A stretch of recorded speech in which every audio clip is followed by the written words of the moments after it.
Hello all, and welcome to the second session of the Institute for Humanities Research Summer Series on Adaptation, Resiliency and Care. Thank you for joining the conversation today. Thank you for taking time with us.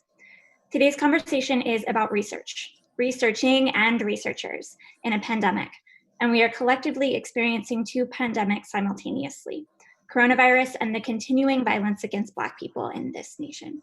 Our IHR team has been planning this series for a number of months.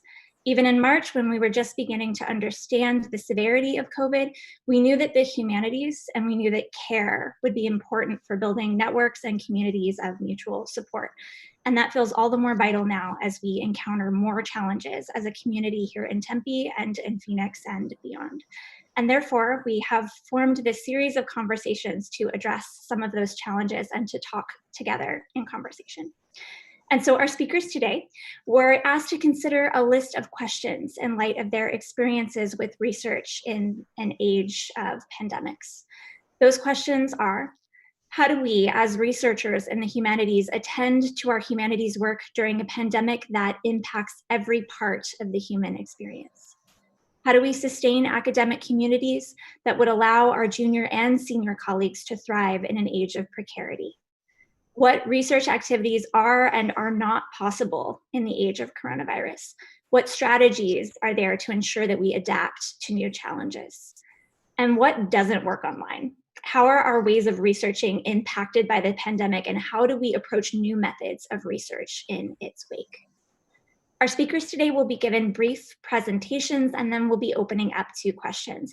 Please submit questions at any time via Zoom if you're in our webinar, or on our Facebook or YouTube live streams, and all our moderators will relay that to our panel in some way. And then, so most importantly, thank you to our moderators.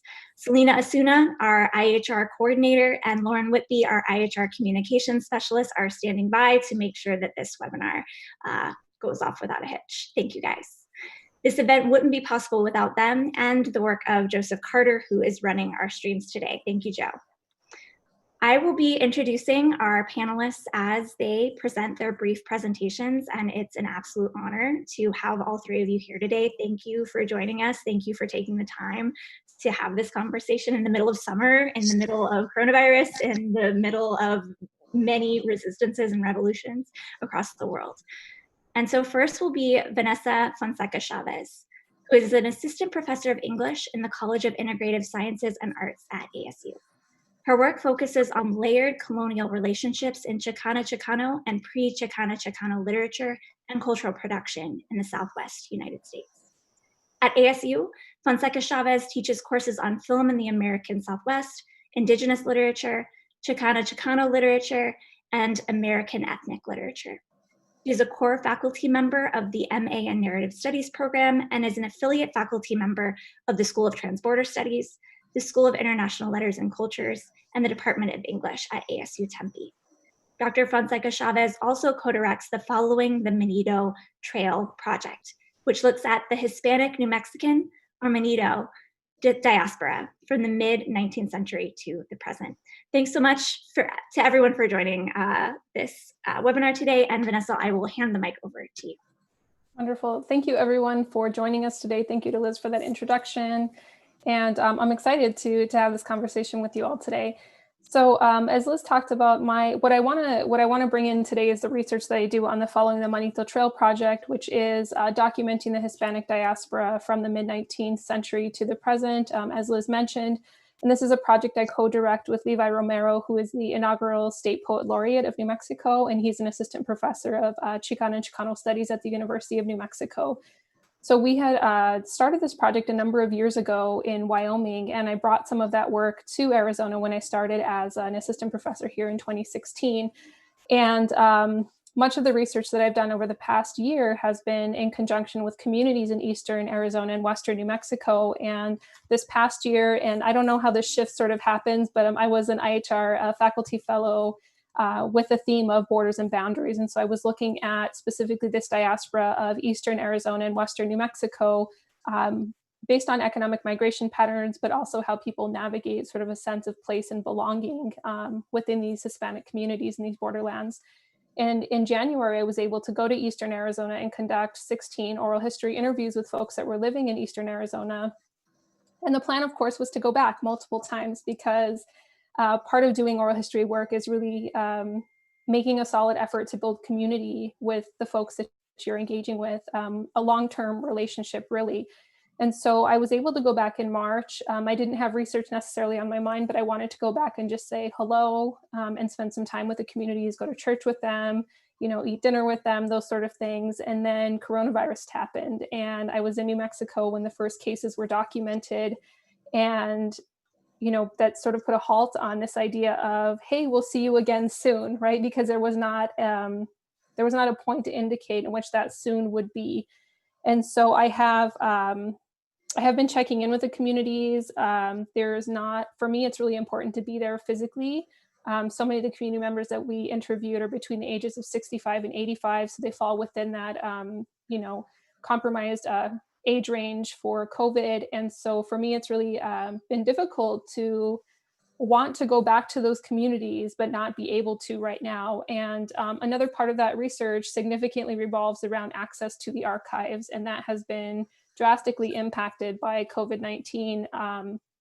And so I think there are a lot of organizations like the Western History Association just did a wonderful webinar a couple of weeks ago about research and archives during the age of coronavirus.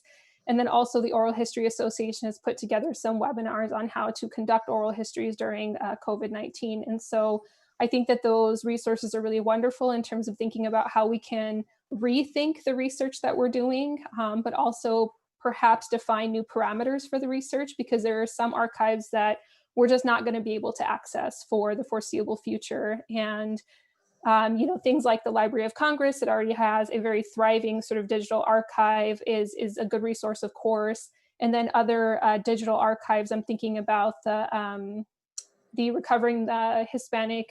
Recovering the Hispanic Literary Heritage Project at the University of Houston, which has done some amazing digital humanities work over the last few years. And I was able to attend a digital humanities workshop with them in February. And then also great repositories like Chicana por mi Raza, that's run by Maria Cotera and Linda Merchant.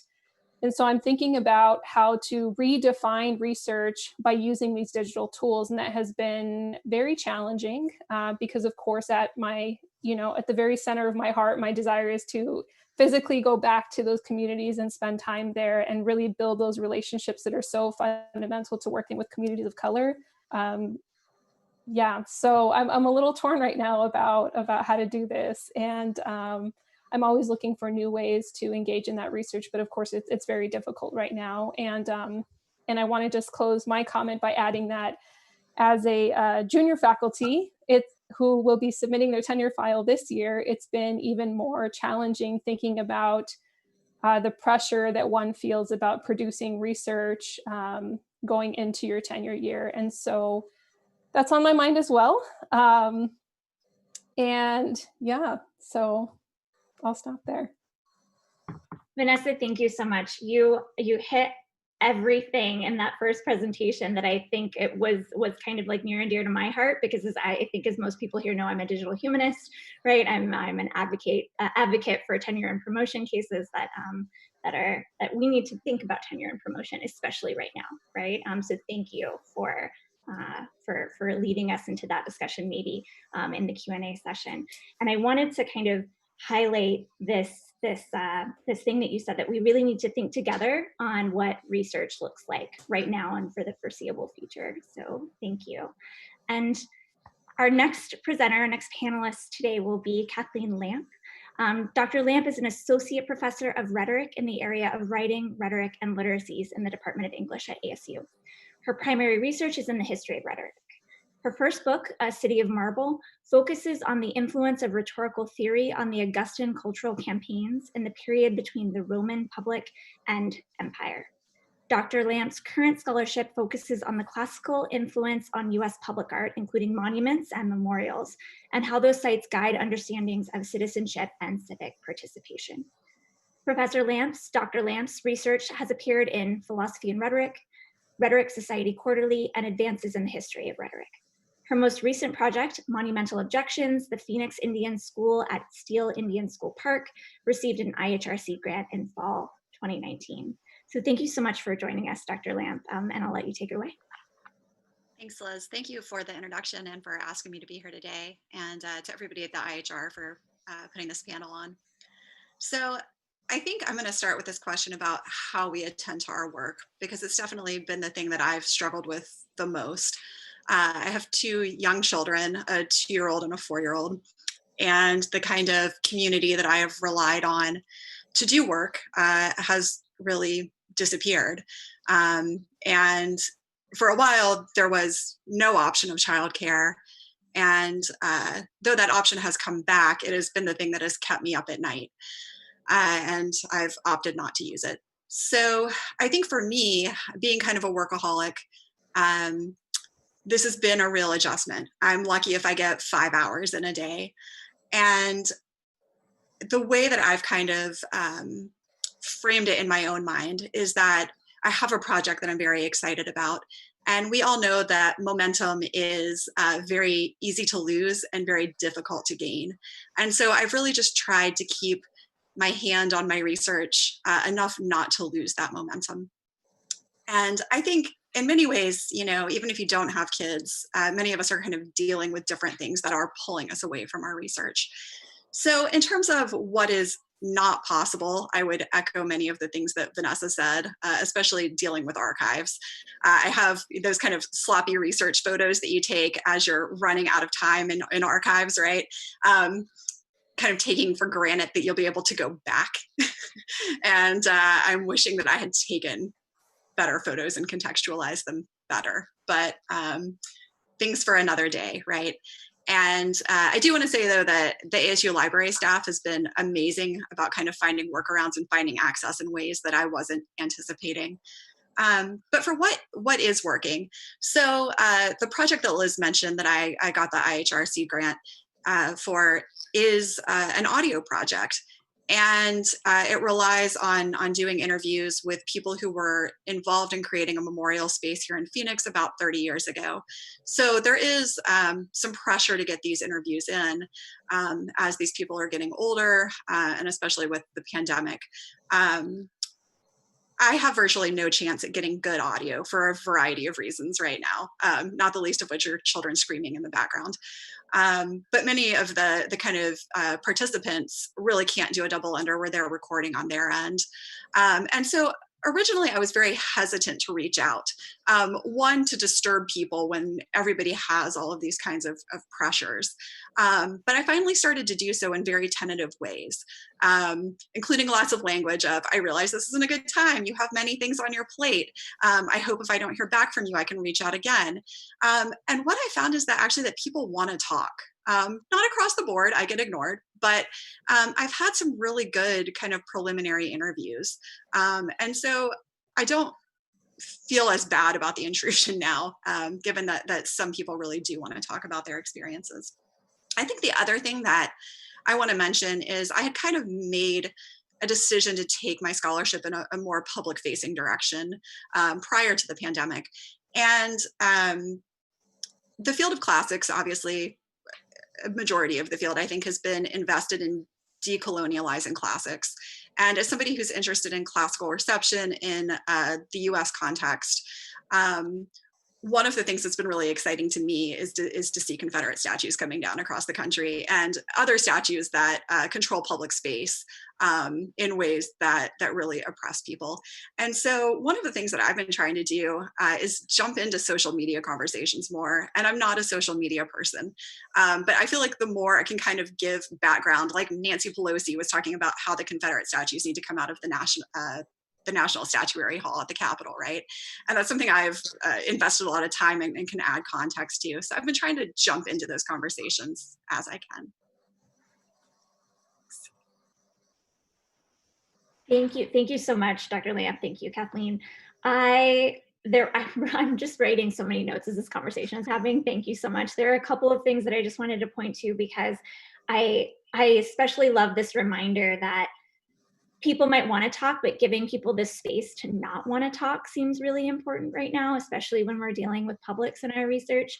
but also this kind of passion to be a public scholar right now seems important for a lot of people, with, of course, giving us all the space to recognize that our colleagues might have kids at home screaming in the background, or they might be dealing with other pressures and challenges that we can't see.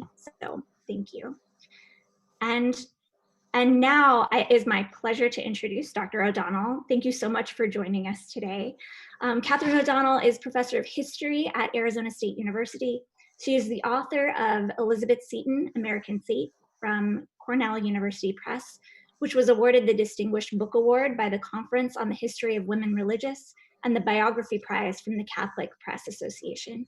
She is also the author of Men of Letters in the Early Republic, and she has published articles in venues including the William and Mary Quarterly, the Journal of the Early Republic, Early American Literature, and the U.S. Catholic Historian. She teaches undergraduate and graduate courses on early American history and the Atlantic world at ASU. Thank you so much for joining us today, Dr. O'Donnell. I'll pass the mic to you. Thanks, and so interesting to hear everyone's comments. So Liz and I actually agreed that I would focus on just one question. Historians are simple creatures. So I chose, how do we sustain academic communities that will allow our junior and senior colleagues to thrive in an era of precarity? And I was heartened by our university's very quick move to extend tenure clocks, a fact that the untenured colleagues I know appreciated, although my sense is very few of them accepted the offer, because of course, extending the probationary period solves one problem, but potentially creates another, right, in an era of precarity. And it does seem to me that for faculty whose research takes them abroad or requires travel, or whose health requires that they quarantine more strictly, or who have children at home, these challenges to productivity are going to persist, right? Certainly past the spring, well into the fall. And it's important that this not be turned against people. That's true with the tenure clock. I've heard associate professors say that they hope that there's like a COVID asterisk that can be applied to these years when the years are counted between associate and full. I'm faculty head, and I've learned, sort of against my repressed New England nature, to actively ask people if there's anything they need, or anything they want to talk about, or anything I can do in a way that I perhaps should have done before, but I'm more prompted to do now. I'll mention that as I look ahead, I'm personally uneasy about the idea of merit pay and merit evaluations in this time, and that's an ethical challenge that is probably mooted by a state budget crisis. But if there somehow were to be merit pay, I think that the kind of customary unfairness of life on Earth just seems so magnified at the moment. And I would worry that colleagues with young children at home would effectively be subsidizing within this constricted merit pool colleagues like me whose children are older, right? Whose lives have not been as disrupted in this moment. And so I would not want to participate in a system that evaluates people as if life were normal. And that I'm not sure what to do about that, but I think it's worth saying. And I'd also note that there is an ongoing discussion of challenges such as these for track faculty, and I could not be more sympathetic. As we list these concerns, should we delay clocks? Can we have an asterisk? Their finite nature, right, as well as their meaningful nature is clear. And track faculty, I think, still live in a world of almost unfathomable privilege, especially given the challenges in public confidence and funding and interest that academic humanities face. And so I worry that the brunt of the cost will be borne during the pandemic as it was borne before the pandemic by graduate students and contingent faculty. So graduate students who are already facing a difficult market are facing, in some cases, a vanishing one, at least temporarily. And not a few of them are doing so while picking up the slack for faculty who, following rational incentives, tried to save some precious research time by outsourcing the need to learn Zoom or other technologies onto graduate students. And I think that suggests an ethical problem. And also, since I meant to focus on research, it's kind of like eating our young, sacrificing future generations of researchers in order to marginally preserve our individual prospects. And I think that we might, or at least people who are tenured, right, people with my sort of privilege, might be wary of doing that. And also wary of track faculty's perch atop a labor system that is always dependent on people excluded from so many of its benefits and pleasures, and that is contract faculty.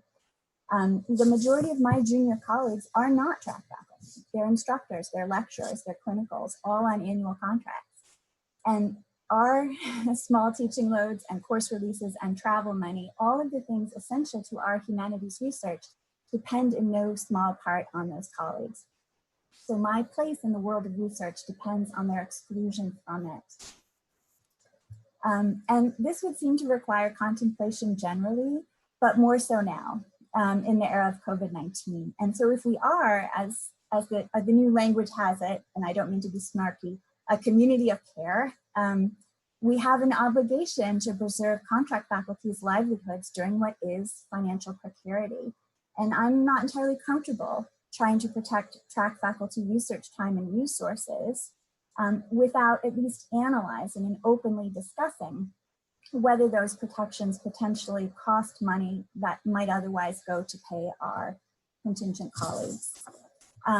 And that is, as I alluded to, an ethical problem, but it's also a very practical one, right? The university and our place within it, the future of humanities research depends on the enormous amount of teaching and service work that contract faculty and grad students with no research loads often do. And so I would just note that humanities professors have been among the most eloquent voices observing that COVID-19 lays bare inequalities that we probably should not be content to live within. And that seems true within the compass of our own profession as well as in the wider world. Thank you so much, Dr. O'Donnell. Thank you, Catherine. I think that that was a perfect way to wrap up these brief presentations and a perfect kind of lead into question and answer. So I'll ask now anyone that's joining us on the webinar, please, or on any of the live streams, please go ahead and submit your questions now while I say there are so many things that I want to quote from what you just said, Catherine, but I think the end, right? We need to attend to the labor inequalities that have always been there, just as we need to attend right now as a global population to the inequalities that have always existed in our world, because what COVID is doing is laying bare those things. It seems like in academia, especially. But thank you. Yeah, that's all I'll quote. But if anyone has any questions, I will.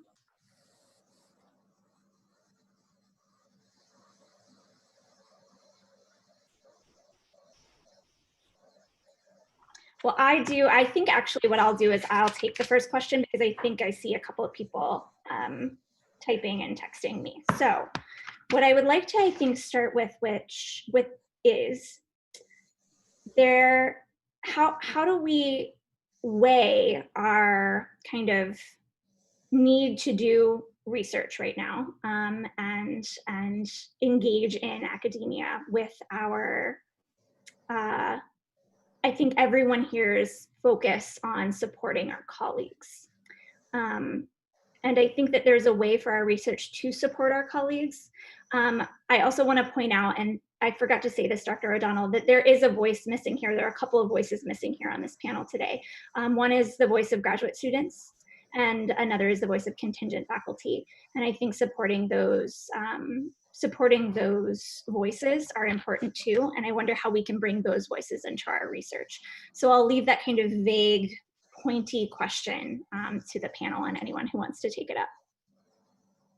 I just want to start by, comment. So this year I'm serving as our Faculty Women of Color Caucus president for ASU, and some of the, bigger challenges that, and I'll just speak for faculty women of color because I can't speak for all, people of color at ASU, is that the emotional trauma and work that is being asked, that is being placed upon women of color right now, particularly in response to Black Lives Matter movements, to being a voice for students, for contingent faculty, for folks who are feeling particularly traumatized and anxiety ridden right now. And so part of that is the recognition that a lot of the work that happens at ASU is on the backs of people of color, and that largely goes unrecognized within the sort of the positions that, the faculty. People of color at ASU account for 10% of the faculty. And I think that's something that we do have to talk about, and we have to think about how do we move forward in a way that provides the kind of structural change that is equitable for our students, for our graduate students, for our contingent faculty. And that's not an easy task to take on. And I think that there have been some amazing folks across ASU in the last couple of months who have really been answering sort of the call to how do we start these steps to talk about the structural change that's needed. And,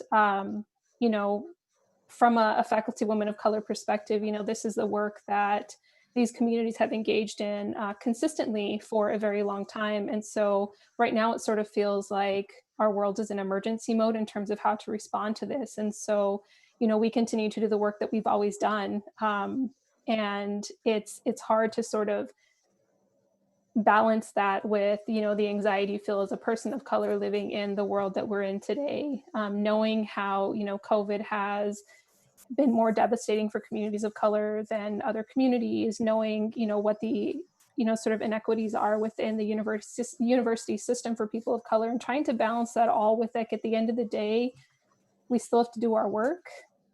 And what does that look like? And can the university recognize sort of those traumas and anxieties that, particular folks are experiencing? And, like Catherine said, think about ways to look at research differently, perhaps. Or, I was thinking about this. I didn't take the 10-year extension, and I wasn't thinking, quite about how that could be sort of a double-edged sword. But I do think that is there potentially an expectation that folks will produce more because they have one more year, right? Or will the university understand that we do need a significant amount of time to deal with those traumas and anxieties that may or may not allow us time to publish to the expectations of the university?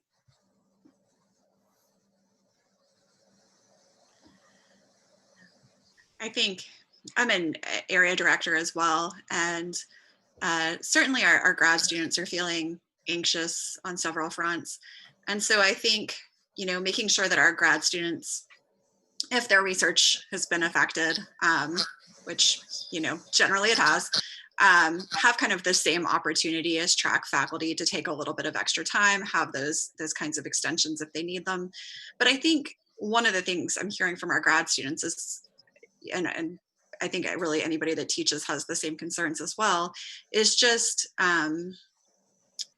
how much more time goes into learning the technology that is going to be necessary to accommodate our students in the fall, right? We're asking a lot, especially of graduate students, to be able to, teach online, teach in the classroom, kind of do both those things at the same time, have syllabi that can easily be adapted kind of at a moment's notice.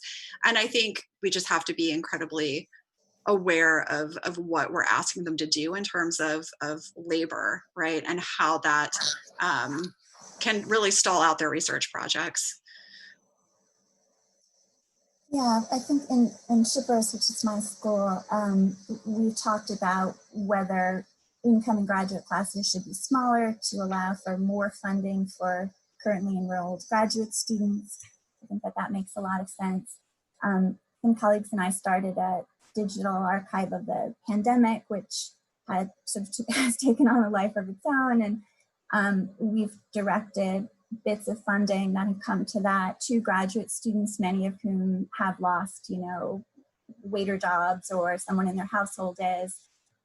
So directing that money to them, sort of helps them stay afloat. And when publication possibilities have come, or some interview possibilities, that my partner, who's also tenured, and I have tried to pass those to graduate students.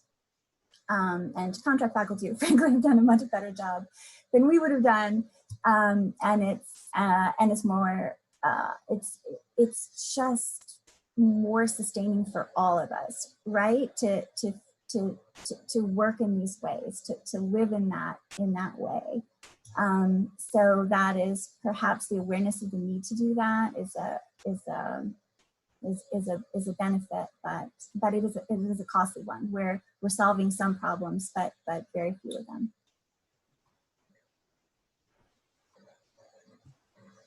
That's good. And there are a couple of strategies here, right? I think that the prevailing thing, I think, is like an awareness of how our colleagues and our students and our, right, a more, like, I'm gonna go back to care, right? Because this is about caring more, right? Or caring in a different way now.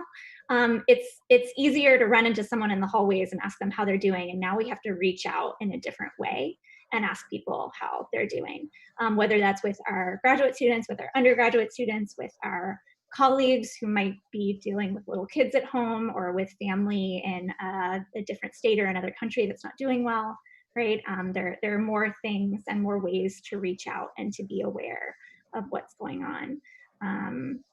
Especially with, as I mentioned at the top of this, right, the kind of simultaneous pandemics that we are experiencing as a culture.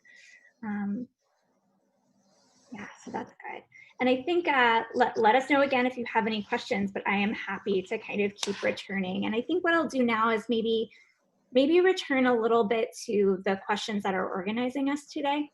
And maybe ask y'all, what complications are our humanities disciplines facing, right? What as a humanist, I think is difficult about doing work. And we talked a little bit about archives, right? And maybe we talked a little bit about resources that might be out there to help us rethink archives or access to archives, or doing oral histories, right? How do we get to those resources? How do we get our students to those resources? Talking about that kind of organizing might be beneficial for everyone watching, if anyone has ideas.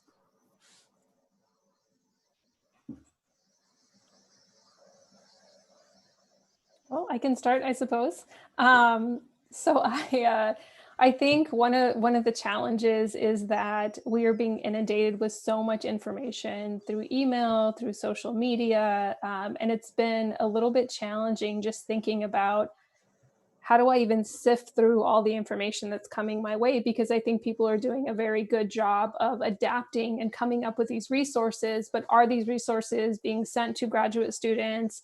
Are we as mentors making sure, one, that our graduate students are okay? I know that Catherine had talked a little bit about, they're losing waitressing jobs, they're losing, these other types of jobs. I have students who are on a perpetual furlough from their job right now. And so I'm consistently looking for opportunities to extend some research funding to them as well. One, to keep them afloat, and then two, to just check in with them and make sure that they have everything that they need right now, given the extensive privilege that we have as tenure and tenure track faculty. And so I'm always thinking about my students and how they're doing, but also if they have everything that they feel that they need to be successful. And so I think a lot of that is sort of individualized, and the need for us to reach out specifically to our students, say what do you need, and then see if we can provide that, as opposed to sending them to the OHA or sending them to WHA, or those resources are always there. But I'm thinking about last week, the Latinx faculty staff group at Poly did a series of online orientations for first generation students. And one of the mothers commented that her daughter's receiving so much information right now that she doesn't know what to do with it. And so what we did was say, email us specifically and we'll tell you, we'll help you sift through all these emails that you're receiving from ASU to try to determine, what are the things that you do need to respond to? What are the things that are just informational? And so I think if we can value those sort of individual relationships, and if our students trust us as mentors that can guide them in this process, and I think that can be really productive.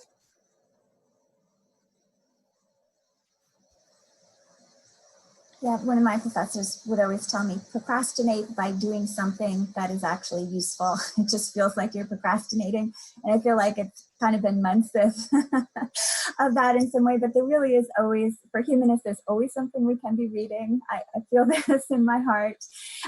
So, you know, even if we can't go to an archive, and I'm a creature of archives, you know, in a way, my contextual reading actually is broader and deeper than it would have been. And there are some benefits. There are some benefits to that. There can be some benefits to that for students. And I agree with Vanessa that just to cultivate individual relationships is the work of the humanities. I mean, that's not extrinsic. And so it's all applied humanities now. Trying to figure out what people need to make meaning out of calamity. It just happens to be our calamity. And, you know, encouraging people, whether it's colleagues or undergrads or graduate students, that what they're doing is valuable, right? It's like hard to summarize on a CV.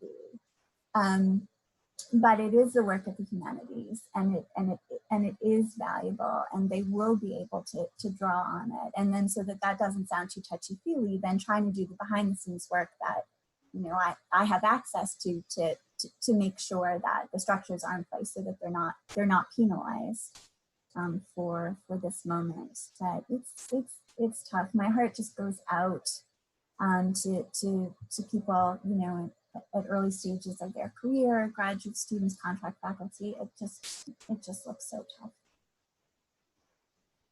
It does. I guess I just want to echo kind of what you about making do what you have, right? In terms of access to materials. And I think one of the things, I kind of had this little moment the other day with one of the ASU librarians. You know, we're so used to doing research in certain ways, right? And so I was asking about how to get to something that I thought was only on microfilm, and kind of asking, you know, is there a way for me to get to this? And there was kind of this funny moment where he was like, you know, for $7.95 a month, that newspaper has all of their archives online, right? And it was just kind of this like, oh, right, you know, we always have access to something, right? And I guess the other thing that I want to say, that kind of building on how to do research, right after saying how wonderful the ASU librarians are, Classics Twitter has been doing a really great job of, if somebody needs something that they can't get, right? You kind of hashtag it Classics Twitter, and it's amazing. Somebody will email you the article that you need pretty quickly. And so there is kind of community springing up, I think, in other ways that, you know, whether you really needed that article right this second or not, kind of makes you feel good to know that there are other people out there supporting your work. Yeah, and I want to add to that, because I know that Kathleen, earlier you had talked about being new, you know, tracking all this stuff on social media. And a lot of my work focuses on the Juan Oñate statues in New Mexico, which were torn down in the last couple of weeks. And it's been pretty amazing, the amount of people who are texting me and sending me photos and articles. And so even if I can't physically be there to document those moments, it's been really nice to be able to have those conversations. Now, I did realize that both Twitter and Facebook have an option to save a post or to tag it for later, which has been super helpful, because I was like, how am I going to like keep track of everything that's happening? But I can actually create a folder within Facebook that is like, this is the Oñate folder, and these are all the things that are being said, so that I can later go back and, you know, sift through those things.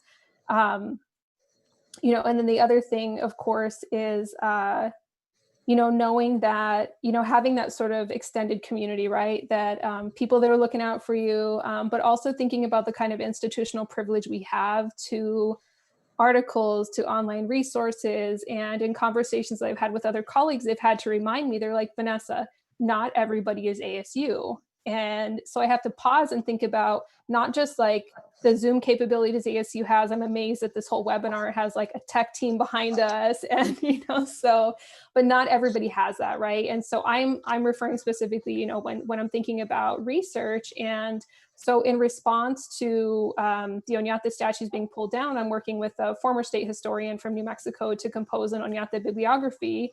And in that is a folder that contains all the articles that I can access from ASU, and making that shareable to other folks. And so I think that we do have a responsibility in that sense to provide access to folks who don't have it in the ways that we can. Thank you all so much. We have 3 questions that I'll ask back to back. Thank you so much for our audience members for submitting them. But I first want to just point out to a couple of things that I just heard, which are so valuing individual relationships seems so important right now. Catherine's quote, "It's all applied humanities now." Thank you. I need to put that on my wall, I think. We need to make meaning out of calamity. Yes. And then also this kind of I think there's a theme forming, I think, which is like ways of doing digital research, right? Is how we do research now. And whether that's looking for our networks on Twitter, as Dr. Lamb says, as Cassie says, or kind of realizing that we have the privilege of being at an R1 and we need to reach out. Thank you so much, y'all, for that. So I'll ask this first question, which is as a graduate student in English literature, the research focus is mostly available online and in hard copies that I've amassed over the last 3 years. The most pressing questions that grad students have are, will funding remain available to us to compensate for time lost in the pandemic? Will classes be in person in fall 2020? And how much time will we be given to prepare our courses for online teaching if they are not? And I want to say, at the top of this, that these are questions that we all have. And I think that seeing the perspective of this faculty panel might be really helpful for everyone watching. So since that sounded like it was a lit question, I can tell you that the graduate director and the area directors have been having this conversation about making sure that grad students are supported for time lost, and how to kind of best meet need in allowing for extensions. It's definitely an ongoing conversation, but it is certainly one that we're having. And I think from what I'm hearing, it's something that we will be able to make happen. In terms of, whether we're going to be face-to-face and how that's going to work, I don't know. It is what it is. I heard President Crow talk yesterday, and it sounds like kind of the concerns are for safety and adaptability, and not necessarily making people do things that they feel unsafe doing. And so that was all very reassuring. But it's hard to manage that anxiety, and I think we all have those questions.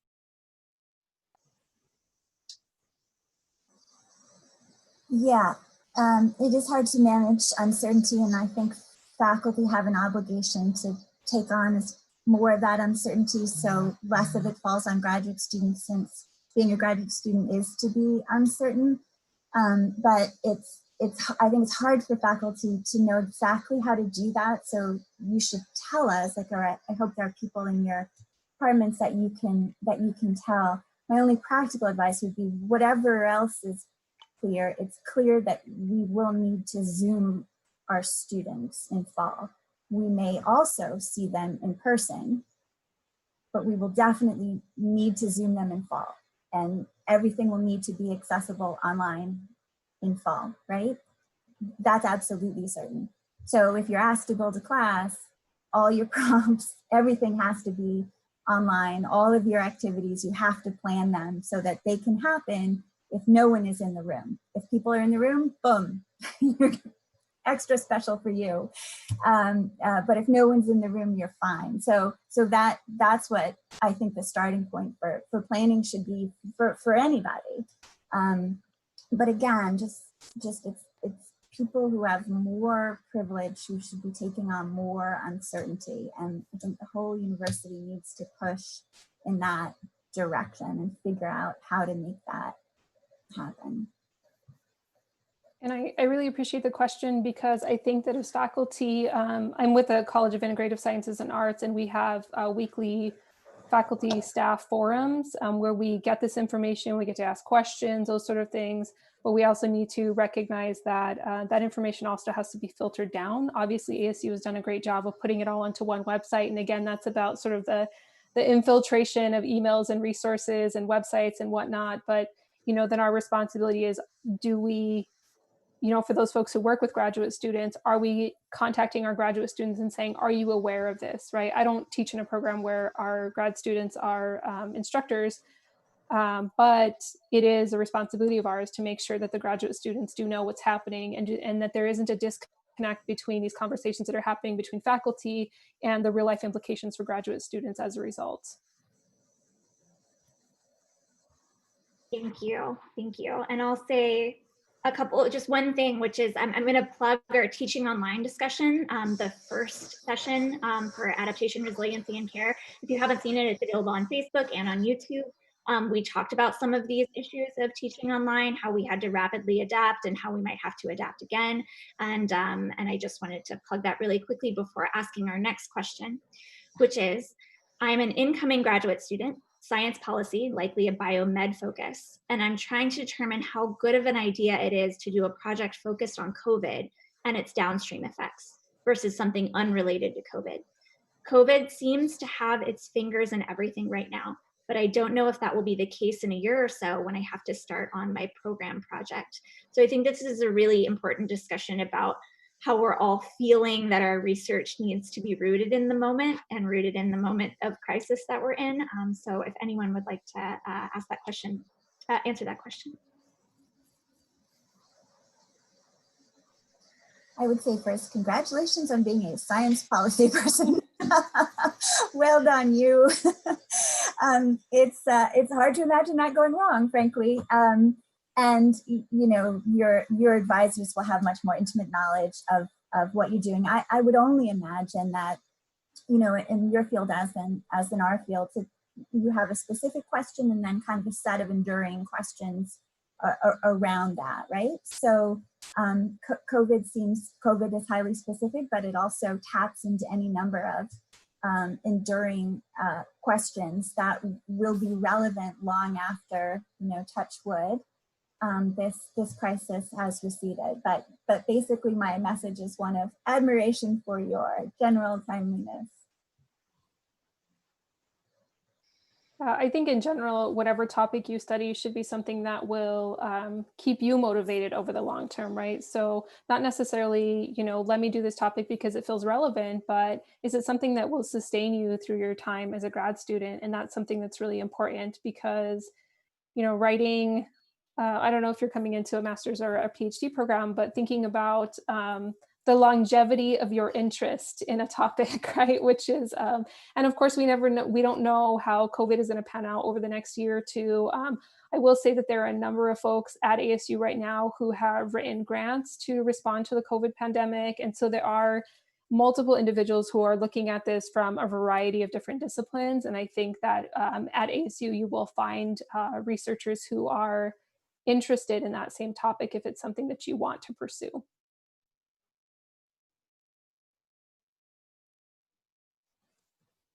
Thank you all for those responses. And then the next question is, what you were saying earlier about the job market is so real for us graduate students who are now entering the job market. Do you have any advice for those of us who are currently applying for academic jobs? For example, anything we need to focus on in our presentation of our application materials, or something else that will help us get our foot in the door? And I think we've talked a little bit, right, about how the job market right now is very different job market than any of us anticipated. And so any further responses to that would be so welcome. Yeah, I actually, so I finished my PhD in 2009 and came out during a massive recession, probably not on par with what we're going to see over the next few years, but it was not good times. And I guess one thing I want to say is you're going to make your materials the best you can make your materials. But I think that in some ways you have to let go of this idea that you have much control over it, right? It'll work out if it's going to work out. And if it doesn't, or it doesn't right away, I think you can't beat yourself up about that. I say that it took me 2 full years to get a job. I think I went on, I don't know, interviews in the 20s for sure. And I think for me, it was a time when faculty perception about what you had to do to get an R1 job was not keeping pace with the reality on the ground. And so for me, I was told, don't deposit, right? You don't want to have PhD in hand. You need to stay in grad school another year until you have that R1 job. And for a variety of reasons, I just couldn't make myself do that. And went out PhD in hand the next year onto the job market and had a very different experience. In the meantime, I took a full-time adjuncting position. I was teaching 6 classes a semester at 2 different community colleges. And, maybe things were just going to go better that next year, but I kept publishing during that adjunct year, which was not the greatest experience of my life. And so I guess I would say is that you're just going to have to ride it out, and you're going to have to kind of know where your limits are while you do that.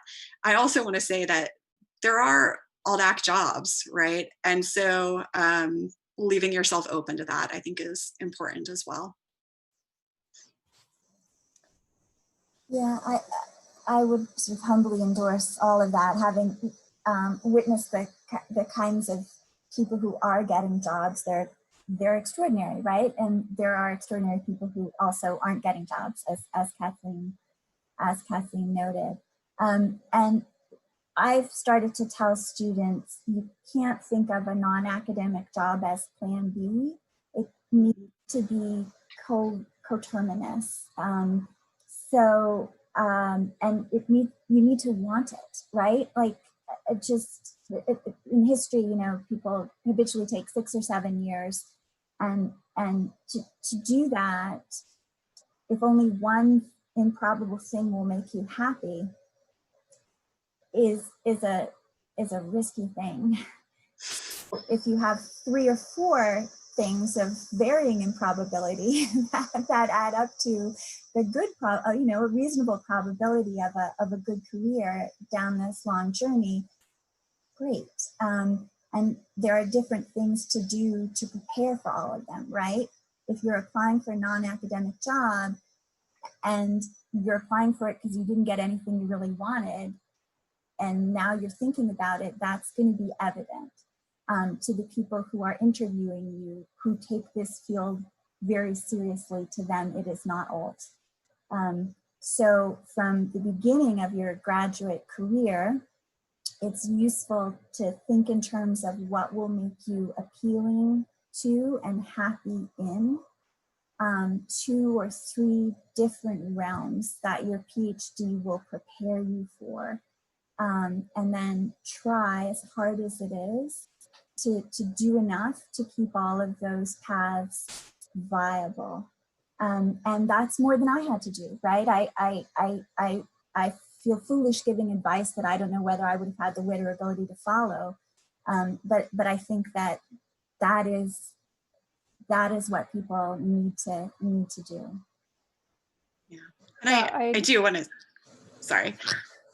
I was just going to say that it was the publishing in the community college jobs at the pace that I was publishing that was not great. I actually really liked working in community colleges in Chicago. And so there are many options, as Catherine said.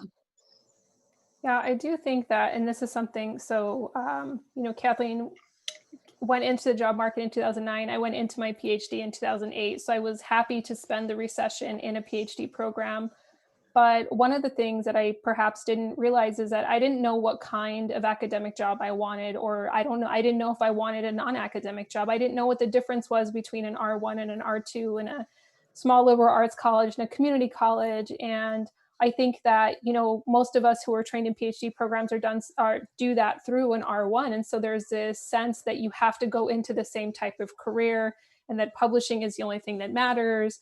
And I would just say that, you know, look at all of the different options. You know, how much do you love teaching? How much do you love working with community? How much do you love doing research? And really start to think about what kind of impact you want to have on the world when you're done with your PhD. My first job was at the University of Wyoming, which was an R2. And when I got there, I did the work that I needed to do for an R2. And I said, hey, I kind of like this. And so then I applied for ASU and I was able to transition. But if you want to be in sort of an R1 or R2 environment, publishing is the way, you know, that on which most of your materials will be assessed. And so, you know, community colleges aren't like that. I did go to a campus visit at a small liberal arts college whose research requirements were 2 conference presentations per year. And so you really have to think about, you know, in line with your personal circumstances, in line with your, you know, scholarly or non-scholarly ambitions, what kind of job do you want to be at? And then I would also say, find the people that can help you craft your materials. Those people aren't necessarily your dissertation advisors. Those people can be, you know, friends who are just really good at crafting CVs, people who are good copy editors, people who have served on search committees before that know what it looks like to write a cover letter, and then know how to craft those materials for different purposes. So you certainly don't want to apply to community colleges with your first 2 paragraphs geared toward your book publication, because it's not relevant necessarily. And so know how to properly craft them for the type of job that you're looking for. And feel free to reach out because I'm happy to help with those things. Thank you, panelists, for those answers. And I will just say very quickly that if anyone doesn't know about the alt-ac resources that are on the Humanities Commons, that network and that collection of resources was made by a community for a community. So if you're thinking about an alt-ac or a hybrid ac or a non-academic job, then that's a really good place to start, especially to kind of explore, as all of our panelists have said, what will make you happy in your career. And we are unfortunately running out of time a little bit. So what I will actually do is, we have a couple of questions, but I think we're unfortunately not going to be able to address them, just to make sure that, you know, our panelists' time is respected and everyone's time is respected. But if anyone wants to, you know, stay on, then I'm happy to chat about them. I do want to remind everyone that this is the second session in a series that we're doing on adaptation, resiliency, and care. If anyone is interested in joining us on July 14th for Working in Sync in the Age of Coronavirus, we will be having another conversation, and it will, I think, address some of the Q&As that we have gotten that we won't be able to address today, because we will be talking more at length at how research and teaching intersect. We had an amazing discussion today in which I heard a lot of things. And I think that one of the things that I'm going to take away from this is that people with more privilege in our fields need to take on more uncertainty right now. Thank you so much. I think that this is something that was highlighted by everyone, but is a quote from Dr. O'Donnell. So thank you, Catherine. I would like to, because we have 2 minutes, if anyone has a final thought, I'd like to just kind of go around and say, if there's one thing that you would like everyone to take away from today, what would that be? And we'll start with Vanessa. Ooh. So I think that, you know, I'm still thinking about the question about should I research COVID? And I just wanted to end by saying that some of the most successful grant applications, research endeavors, etc., that I have been involved with have been things that I'm very passionate about on a personal level and very passionate about on a research level. And so when I can combine those two, I find that opportunities come more so than they do when I sort of force a conversation that you know, maybe I'm applying for a grant and I'm feeling kind of lukewarm about the project, but it's a great grant opportunity. And then I get kicked in the pants, and then I realize that I have to, that my passion for the project is not evident, right? And I need that to be able to move forward with things. So I'll adapt and I'll be resilient about things that I'm very passionate about.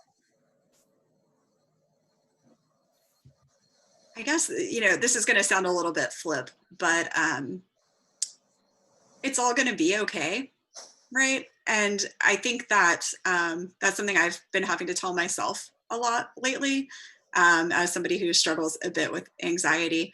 You know, especially if you're healthy and if your loved ones are healthy, then whatever the kind of anxieties about the job market or what you should be researching or how we're going to manage to teach, it'll all work out. It really will. And all you can do is what you can and kind of move your students forward and from where they are, and it'll work out eventually. Yeah, I've just learned a lot listening to people today, which I appreciate. And there is a way in which this moment reminds me a little bit of the 17th and 18th centuries that I studied. You can tell in people's letters when they say, "How are you?" They really want to know, because the answer could be anything, right? This is not a casual question. How are you? And, there's something about the way we are treating each other, I think, with greater concern and gentleness, as dreadful as everything is. That is moving to me. And it would be lovely if we could hold on to some piece of that as presumably things improve. Thank you for those final thoughts. Thank you so much to all of our speakers today for joining us, Dr. Fonseca Chavez, Dr. Lamp, and Dr. O'Donnell. This conversation was inspiring to me, and I know from the responses I'm seeing in chat and the questions that that I'm seeing that we answered and the ones that we couldn't answer today, that this conversation was meaningful to a lot of people. So again, if anyone wants to join us on July 14th, we'll be continuing these conversations over the summer and spoiler, into the fall as well. So thank you again, and I believe that that's all for us today. Bye, everyone.